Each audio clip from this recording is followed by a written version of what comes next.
நண்பர்கள் அனைவருக்கும் வணக்கம். இன்றைக்கி நம்ம ஒரு ஃபுல்லி ஆட்டோமேட்டட் இன்குபேட்டர் பற்றி தான் பார்க்க போகிறோம். இந்த இன்குபேட்டர் மட்டும் ஆட்டோமேட்டிக் கிடையாது. இதை வந்து பார்த்திங்கன்னா நம்ம எங்கேருந்து வேணாலும் வாட்ச் பண்ணுறதுக்காக இதுக்குள்ளார வந்து பார்த்திங்கன்னா ஒரு வைஃபை கேமராவும் பொருத்தி இதை வந்து பார்த்திங்கன்னா ஃபுல்லி சர்வேலன்ஸ் கண்ட்ரோலில் வச்சுருக்கேன். கிட்டத்தட்ட நம்ம வீட்டில் இருந்தாலும் இல்லாட்டியும் இது இன்குபேட்டருக்குள்ளார என்ன நடக்குதுங்கிறத நம்ம வெளியிலேருந்தும் பார்த்துக்க முடியும். யூடியூப் வரலாற்றுலேயே வந்து பார்த்திங்கன்னா இந்த ஆட்டோமேட்டிக் இன்குபேட்டர் நிறைய பார்த்துருப்பீங்க. ஆனால் சர்வேலன்ஸோட சிசிடிவி கேமரா பொருத்தப்பட்ட இன்குபேட்டர் வந்து பார்த்திங்கன்னா நம்ம தான் முதல்ல பதிவு பண்ணுறோம். ஸோ இதனால் என்ன பெனிஃபிட் அப்படின்னு பார்த்தீங்கன்னா, என்ன தான் நம்ம இந்த மாதிரி ஆட்டோமேட்டிக் இன்குபேட்டர் தயாரித்தாலும் இது எல்லாமே வந்து பார்த்திங்கன்னா கரண்ட்டில் இயங்கக்கூடியது. இந்த கரண்ட் வந்து பார்த்திங்கன்னா இருக்கா இல்லையா, இல்லை ஏதாவது பவர் சப்ளை ட்ரிப் ஆகிருக்கா, இல்லை ஏதாச்சும் உள்ளே இருக்கக்கூடிய பொருள் வந்து பார்த்திங்கன்னா ஃபெயிலியர் ஆகிருக்கா அப்படின்றத நம்ம அடிக்கடி வந்து திறந்து பார்க்கணும்னு அவசியம் கிடையாது. இன்குபேட்டரில் வர வைஃபை கேமரா இருக்கிறதால நம்ம எங்கேருந்து வேணுனாலும் இதோட டெம்பரேச்சர் எவ்வளோ இருக்குது, கரண்ட் இருக்கா, ஹியூமிடிட்டி கரெக்டாக ஒர்க் ஆகுதா, டெம்பரேச்சர் கரெக்டாக ஒர்க் ஆகுதா அப்படின்றத நம்ம வெளியிலேருந்து ஈஸியாக பார்த்துக்கலாம். இன்குபேட்டரில் நம்ம நிறைய பொருட்கள் பயன்படுத்தியிருக்கிறதால இந்த வீடியோ கொஞ்சம் லென்த்தாக தான் போகும். எல்லாத்த பற்றியும் நம்ம விவரமாக நம்ம சொல்லிட்டு இருந்தோம்னா வீடியோவோட லென்த் ரொம்ப அதிகமாகும். நிறைய பேர் வந்து பார்த்திங்கன்னா பாதியில் ஸ்கிப் பண்ணிவிட்டு கேள்வி கேட்க ஆரம்பிச்சிருவாங்க. அதனால் முதல்ல என்னென்ன பொருட்கள் பயன்படுத்தியிருக்கேன், அதோட வேலை என்னன்றதை சுருக்கமாக சொல்லிவிட்டு அதுக்கப்புறம் இதை எப்படி இன்ஸ்டால் பண்ணுறது, அது எப்படி ஒர்க் ஆகுது அப்படின்ற வீடியோவை பின்னாடி அட்டாச் பண்ணுறேன். தகவல் மட்டும் தெரிஞ்சுக்கணும் அப்படின்னு ஆசைப்படுறவங்க முன்பகுதியில் இருக்கக்கூடிய வீடியோ மட்டும் பார்த்தா போதும். இல்லை நம்மளே செஞ்சு பார்க்கணும் அப்படின்னு ஆர்வம் இருக்கவங்க முழு வீடியோவும் பார்க்கலாம். வாங்க, இப்போ நம்ம இந்த இன்குபேட்டரில் ஓப்பன் பண்ணி இதில் என்னென்ன பொருட்கள் இருக்குது, இது என்னென்ன வேலை செய்யுது, இது எங்கே கிடைக்குது அப்படின்றத பற்றி விவரமாக அந்த வீடியோவில் பார்த்துடலாம். இது வந்து பார்த்திங்கன்னா ஒரு தெர்மாக்கோல் பாக்ஸு. இந்த தெர்மாக்கோல் பாக்ஸில் வந்து பார்த்திங்கன்னா ஒரு ரோலர் இருக்குது. இந்த ரோலரோட வேலை என்னென்னா முட்டையை உருட்டி விடுறது. நம்ம கையில் உருட்டுறதுக்கு பதிலாக இதெல்லாமே ஆட்டோமேட்டிக்காக உருட்டும். இதை வந்து பார்த்திங்கன்னா எத்தனை தடவை உருட்டணும், எவ்வளோ நேரம் உருட்டணும் அப்படின்றதுக்காக இந்த டைமர் கண்ட்ரோலர் வச்சுருக்கேன். அடுத்து வந்து பார்த்திங்கன்னா டெம்பரேச்சர் கண்ட்ரோல் பண்ணுறதுக்கு வந்து பார்த்திங்கன்னா நார்மல் 60 வாட் பல்பு, அதுக்கு தேவையான ஹோல்டர் இங்கே இருக்குது.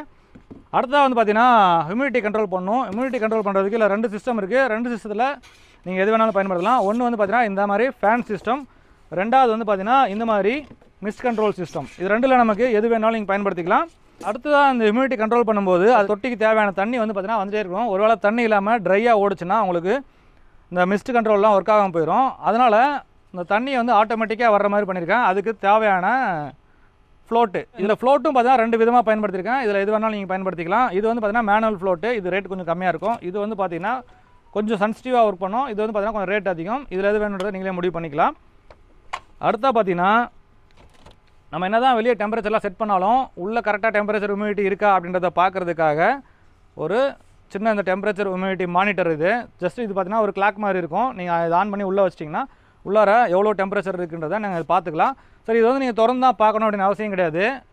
உள்ளார சர்வேலன்ஸ் கேமரா ஃபிட் பண்ணியிருக்கேன். கிட்டத்தட்ட நீங்கள் எங்கே இருந்தாலும் உள்ளார வந்து பார்த்திங்கன்னா எல்லாமே ஆனில் இருக்கா, எல்லாமே ஒர்க் ஆகிட்டு இருக்கா, எவ்வளோ டெம்பரேச்சர் இருக்குது, எவ்வளோ ஹியூமிடிட்டி இருக்குன்றத தூரத்துலேருந்தே நீங்கள் ஈஸியாக பார்த்துக்க முடியும். அது மட்டும் இல்லை, நீங்கள் முட்டை வச்சுருக்கீங்க, குஞ்சு பொரிச்சதுன்னா போதும், அந்த குஞ்சுகள் நடமாட ஆரம்பித்த உடனே இதில் மோஷன் டிடெக்ட் ஆகி நமக்கு குஞ்சு பொரிச்சிருச்சு அப்படின்றதையும் இதை அலர்ட் காட்டி கொடுத்துரும்.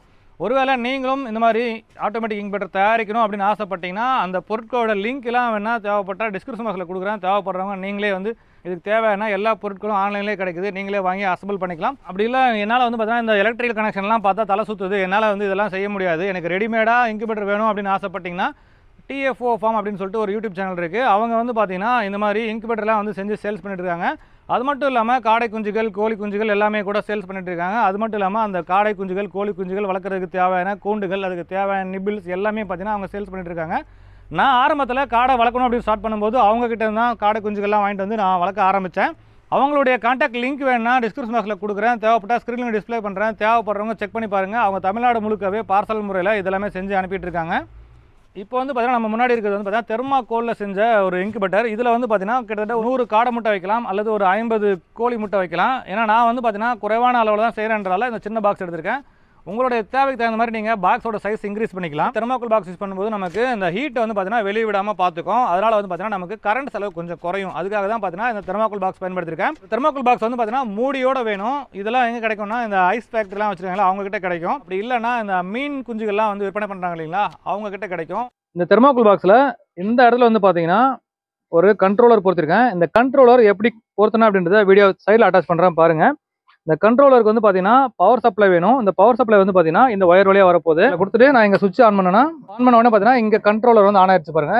கண்ட்ரோலரில் வந்து பார்த்தீங்கன்னா இது டெம்பரேச்சர், இது ஹியூமிடிட்டி. இதில் டெம்பரேச்சர் வந்து பார்த்தீங்கன்னா 37.5 வைப்போம். இப்போ வந்து பார்த்தீங்கன்னா நான் பல்ப் கழட்டி வச்சிருக்கேன். பல்ப் கழட்டி வச்சிருக்கிறதால தான் பார்த்தீங்கன்னா இங்கே லைட் எரியல. இப்போ நான் பல்ப் மாற்றம் பாருங்கள், லைட் எரியும்.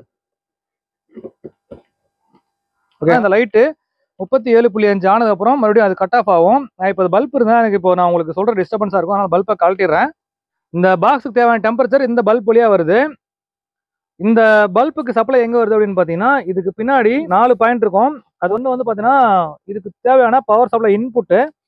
இன்னொன்று பக்கத்தில் இருக்கிறது வந்து பார்த்தீங்கன்னா இந்த கண்ட்ரோலர், ஹியூமிடிட்டி டெம்பரேச்சர் கண்ட்ரோலருடைய பின்னு. அது 3 பின் இருக்கும். அதை அப்படியே நம்ம ஈஸியாக இன்சர்ட் பண்ணிவிட்டு இதை வந்து நம்ம பாக்ஸில் சென்டரில் எங்கேயா ஒரு இடத்துல எப்படி வச்சுக்கலாம். அப்போ வந்து பார்த்தீங்கன்னா டெம்பரேச்சர் வந்து சென்ஸ் பண்ணி இதுக்கு தகுந்த மாதிரி தான் இந்த சென்சார் தான் வந்து பார்த்தீங்கன்னா இதில் இருக்கக்கூடிய டெம்பரேச்சர் ஹியூமிடிட்டியை சென்ஸ் பண்ணி இந்த கண்ட்ரோல் யூனிட்டுக்கு அனுப்போம்.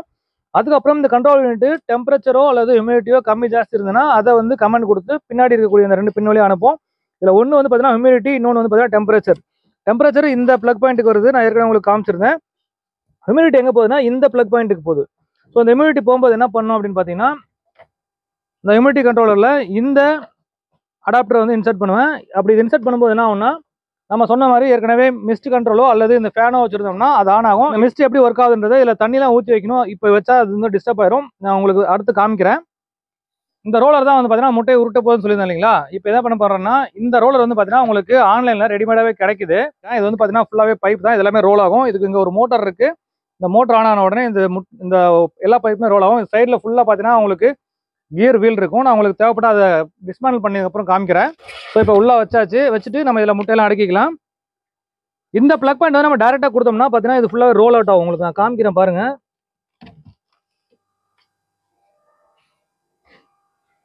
உங்களுக்கு பார்த்தீங்கன்னா தெரியும். உங்களுக்கு இது கொஞ்சம் மைல்டாக தான், மெதுவாக தான் சுற்றும். ரொம்ப வேகமாக சுத்தாது. இதை நீங்கள் டீப்பாக கவனிச்சா தெரியும். இந்த பாருங்க. ஸோ மெதுவாக இப்படி சுற்றும். ஸோ இது வந்து பார்த்தீங்கன்னா நம்ம ஒரு ரோல் ஆகிற அளவுக்கு வச்சா போதும். முட்டை வந்து பார்த்தீங்கன்னா ஒரு ரோல் ஆனால் போதும். அதிகமாக ரோல் ஆகக்கூடாது. அப்போ நம்ம இது ஃபுல்லாகவே கொடுத்தோம்னா 24 ஹவர்ஸ் சுற்றிட்டே இருக்கும். அதை சுற்றிட்டே இருக்கக்கூடாது. அதுக்காக என்ன பண்ணுறேன்னா, இந்த ப்ளக்கை வெளியே எடுத்துட்டு இதுக்கு ஒரு டைமர் செட் பண்ணுறேன். இந்த டைமர் தான் வந்து பார்த்தீங்கன்னா நமக்கு எவ்வளோ நேரம் முட்டையை உருட்டணும் அப்படின்றத டிசைட் பண்ண போகுது. இதில் சொருகிட்டு இதை வந்து என்ன பண்ண போகிறேன், இதில் சொருகிட போகிறேன். ஸோ இப்போ எனக்கு வேலை முடிஞ்சது. இப்போ நான் இதில் வந்து பார்த்தீங்கன்னா எவ்வளோ நேரம் சுற்றணும் அப்படின்றத டைம் செட் பண்ணிக்க போகிறேன். அந்த டைம் தகுந்த மாதிரி இந்த டைமர் வந்து ஆன் ஆகி முட்டையை சுற்றும். இந்த ஒயர்லாம் பார்த்தீங்கன்னா இப்படி ஓரமாக வச்சிடலாம் முடிஞ்ச வரைக்கும். ஸோ இந்த ரோலர் வந்து பார்த்தீங்கன்னா உங்களுக்கு 21 நாளைக்கும் உள்ளார இருக்கணும் அப்படின்னு அவசியம் கிடையாது. 18 நாள் இருந்தாலே போதும். மீதி இருக்கிற 3 நாட்களுக்கு இந்த ரோலரை தனியாக வெளியே எடுத்து வச்சுட்டு உள்ளார வந்து பார்த்தீங்கன்னா ஒரு டர்க்கி டவலோ அல்லது திக்கான கிளாத்தோ தண்ணியில் நனைச்சி அதை பிழிஞ்சு உள்ளார விரிச்சு வச்சு அதுக்கு மேலே முட்டை வச்சிடணும். ஏன்னா இந்த கடைசி 3 நாள் வந்து பார்த்தீங்கன்னா நமக்கு ஹியூமிடிட்டி ரொம்பவே தேவைப்படும். கிட்டத்தட்ட 99% வரைக்கும் தேவைப்படும். ஆரம்பத்தில் 18 நாள் வரைக்கும் ஒரு 75% ஹியூமிடிட்டி இருந்தாலே போதும். ஆனால் கடைசி 3 நாள் வந்து பார்த்தீங்கன்னா 99% வரைக்கும் ஹியூமிடிட்டி இருக்கணும். அப்பதான் வந்து பார்த்தீங்கன்னா குஞ்சுகள் பொறிப்பு திறன் நல்லா இருக்கும். அதுக்காக தான் வந்து பார்த்தீங்கன்னா ஈரமான கிளாத்தை வந்து நம்ம நினைச்சு உள்ளார வைக்கிறோம். அடுத்து வந்து பார்த்தீங்கன்னா ஹியூமிடிட்டி எப்படி கண்ட்ரோல் பண்ண போகுது அப்படின்னு பார்த்தீங்கன்னா, ஹியூமிடிட்டி கண்ட்ரோல் தான் இந்த பாக்ஸ் வச்சிருக்கேன். இந்த பாக்ஸ் எங்க வச்சுனா இப்போ தண்ணி கொட்டுவோம். நான் தனியாக உங்களுக்கு வந்து செஞ்சு காமிக்கிறேன். நான் இதுக்கும் ஏற்கனவே சொன்னேன் பார்த்தீங்கன்னா 2 சிஸ்டம் வச்சிருக்கேன்னு சொல்லிட்டு, ஒன்று மிஸ்ட், இன்னொன்று ஃபேனு. இதையும் வந்து பார்த்தீங்கன்னா உங்களுக்கு இப்போ எக்ஸ்பிளைன் பண்ணுறேன். ஸோ இந்த டப்பால தான் வந்து பார்த்தீங்கன்னா நம்ம ஹியூமிடிட்டி கண்ட்ரோல் பண்ணுறதுக்கான வாட்டர் வைக்க போகிறோம். இந்த வாட்டரில் வந்து பார்த்தீங்கன்னா நம்ம இந்த மாதிரி இந்த ஃப்ளோட்டை வச்சிடலாம். ஏற்கனவே சொல்லியிருந்தேன் இந்த ஃப்ளோட் வந்து பார்த்தீங்கன்னா ரொம்ப பெருசாக இருக்க தொட்டி தான் வைக்க முடியும் அப்படின்னு சொல்லிட்டு நான் சின்னதாக வச்சிருக்கல இப்போ இதை எடுத்துக்கிறேன். இதுக்கு வந்து பார்த்தீங்கன்னா வாட்டர் இன்புட் வந்து நம்ம இன்குபேட்டர் வைக்கிற இடத்துல ஆல்ரெடி நான் கொடுத்து வச்சிருக்கேன். இதில் வந்து பார்த்தீங்கன்னா நம்ம ஆர்ஓஸ்லேருந்து தண்ணி வரும். தேவையானாலும் தண்ணி வந்தோடனே ஆஃப் ஆயிரும். இப்போ வந்து பார்த்தீங்கன்னா நமக்கு இங்கே அந்த சப்ளை வாட்டர் சப்ளை இங்கே இல்லை அப்படின்றத நான் டேரெக்டாக இதில் தண்ணி ஊற்றி அந்த மிஸ்ட் எப்படி ஒர்க் ஆகுது அப்படின்றத உங்களுக்கு காமிக்க போகிறேன். இப்போ வந்து பார்த்தீங்கன்னா நம்ம அந்த ஆர்ஓஸில் தண்ணி ஆன் பண்ணோம்னா இந்த லெவலுக்கு வந்துட்டு ஃப்ளோட் ஆஃப் பண்ணிக்கும். இப்போ இதுக்குள்ளார வந்து பார்த்தீங்கன்னா நம்ம இந்த மிஸ்ட் கண்ட்ரோலரை உள்ளே வைக்க போகிறேன். வச்சுட்டு மேலே வந்து இதை மூடிட போகிறேன். இப்போ இதுக்கு தேவையான பவர் சப்ளை என்ன பண்ண போறோம்னா, இந்த ஹியூமிடிட்டி கண்ட்ரோல் வந்து பார்த்தீங்கன்னா எப்பவுமே ஆன்ல இருக்க தேவையில்ல. எப்போ வரலாம் நமக்கு ஹியூமிடிட்டி குறையுதோ அப்போ மட்டும் ஆன் ஆனா போதும். அதுக்காக என்ன பண்ணிருக்கோம்னா, இந்த ஹியூமிடிட்டி கண்ட்ரோல் எடுத்து இந்த பிளக்ல கொடுத்துருக்கேன். இப்போ இந்த பிளக்ல வந்து பார்த்தீங்கன்னா இந்த ஒயர் சொருகுறேன். இதில் வந்து பார்த்தீங்கன்னா கொஞ்சம் லேசாக தண்ணியை ஸ்ப்ரேவும் பண்ணும். அதுக்கப்புறம் பார்த்தீங்கன்னா அதில் புகை மாதிரியும் வரும். இந்த புகை மாதிரி வர்ற மிஸ்ட் தான் வந்து பார்த்தீங்கன்னா நமக்கு இந்த ஏரியாவை வந்து பார்த்தீங்கன்னா உங்களுக்கு ஹியூமிடிட்டி கண்ட்ரோலில் வைக்க போகுது. அடுத்தா பார்த்தீங்கன்னா இந்த ஜஸ்ட் டெம்பரேச்சர் மானிட்டர், இது தேவைப்பட்டா வச்சுக்கலாம், இல்லைனா இல்லை. நான் வந்து ஒரு அடிஷனல் சேஃப்டியாக தான் வச்சிருக்கேன். இதை வந்து பார்த்தீங்கன்னா நம்ம உள்ளார எங்கேயா ஒரு இடத்துல வச்சிட்டோம்னா அது எவ்வளோ டெம்பரேச்சர் வருது அப்படின்றது இதில் காமிச்சே இருக்கும். ஒருவேளை இந்த சிஸ்டம் ஏதாவது ஒர்க் ஆகுதா இல்லையன்றதை நம்ம இதில் பார்த்துக்கலாம். இது நான் ஏற்கனவே சொல்லியிருந்தேன், அடிக்கடி திறந்து பார்க்க தேவையில்லை, நம்ம கேமராவில் பார்த்துக்கலாம் அப்படின்னு சொல்லிட்டு. இந்த மாதிரி காரணம் வச்சிட்டோம்னா நம்ம இந்த கேமரா வந்து எங்கே வச்சிருக்கேன் அப்படின்னு பார்த்தீங்கன்னா, இது ஃபிஷ் ஐ கேமரா. இது வந்து பார்த்தீங்கன்னா கண்டிப்பாக இன்குபேட்டர் வச்சிருக்க எல்லாருமே வைக்கணும்னு அவசியம் கிடையாது. நான் ஒரு அடிஷனல் பர்பஸ்க்காக வச்சிருக்கேன். இதை வந்து பார்த்தீங்கன்னா இந்த இடத்துல வந்து டபுள் சைட் டேப் போட்டு ஒட்டியிருந்தேன். இதில் வந்து என்ன பண்ணிருப்போம் பார்த்தீங்கன்னா, இந்த கேப் வழியா வெளியிலேருந்து ஒரு ஒயர் உள்ளார விட்டு இதை வந்து பார்த்தீங்கன்னா கனெக்ட் பண்ணுவேன். இது வந்து பார்த்தீங்கன்னா நார்மலாக ஒரு மொபைல் பவர் சப்ளை எவ்வளோ வருமோ அதான் வரும். இந்த ஒயரை கனெக்ட் பண்ணிட்டு இந்த இடத்துல டபுள் சைட் டேப் போட்டு ஒட்டியிருந்தேன். அப்போ வந்து என்ன ஆகும்னா இது உங்களுக்கு இப்படி தலைக்கீழ தெரியும். இப்போ இந்த கேமரா வியூ எப்படி இருக்குன்னு உங்களுக்கு காமிக்கிறேன் பாருங்க. நீங்க வந்து பார்த்தீங்கன்னா இதை அடிக்கடி திறந்து பார்த்து தான் உள்ளார என்ன நடக்குதுன்னு தெரிஞ்சுக்க தேவையில்லை. இதை நீங்க அடிக்கடி திறந்து பார்த்து உள்ள என்ன நடக்குது அப்படின்னு தெரிஞ்சுக்கணும்னா ஒவ்வொரு இடம் திறக்கும் போதும் உங்களுக்கு டெம்பரேச்சர் குறையும் அப்படின்னு சொல்லியிருந்தேன். அதனால தான் பார்த்தீங்கன்னா இந்த கேமரா ஃபிக்ஸ் பண்ணியிருக்கேன். அது மட்டும் இல்லை, நம்ம வெளியில இருந்தால் கூட ஏதாச்சும் ஒர்க் ஆகலைன்னா ஈஸியாக தெரிஞ்சுக்க முடியும். ஸோ நம்மளுடைய ஆட்டோமேட்டிக் இன்வெர்ட்டரில் இருக்கக்கூடிய ஃபெசிலிட்டிஸ் இவ்வளோதாங்க. இதில் வந்து பார்த்தீங்கன்னா ஒரு சில ஃபெசிலிட்டிஸ் வந்து பார்த்தீங்கன்னா அத்தியாவசியமாக தேவைப்படுது. ஒரு சில ஃபெசிலிட்டிஸ் வந்து பார்த்தீங்கன்னா அத்தியாவசியம் கிடையாது. உங்களுக்கு எந்தெந்த ஃபெசிலிட்டிஸ் வேணும் அப்படிங்கிறத நீங்களே டிசைட் பண்ணி உங்களுக்கு தேவையான பொருட்களை வாங்கி நீங்களே ஈஸியாக வந்து இந்த இன்குபேட்டர் மேக் பண்ணிக்கலாம். ஸோ இந்த தகவல் உங்களுக்கு பிடிச்சிருந்தா லைக் பண்ணுங்க, உங்க நண்பர்களுக்கும் தேவைப்பட்டா ஷேர் பண்ணுங்க. இது வரைக்கும் நம்ம குணா கார்டனிங் ஐடியாஸ் யூடியூப் சேனலை சப்ஸ்கிரைப் பண்ணாம இருந்தீங்கன்னா மறக்காம சப்ஸ்கிரைப் பண்ணிங்க. மேலும் ஒரு நல்ல பதிவில் சந்திக்கலாம். நன்றி, வணக்கம்.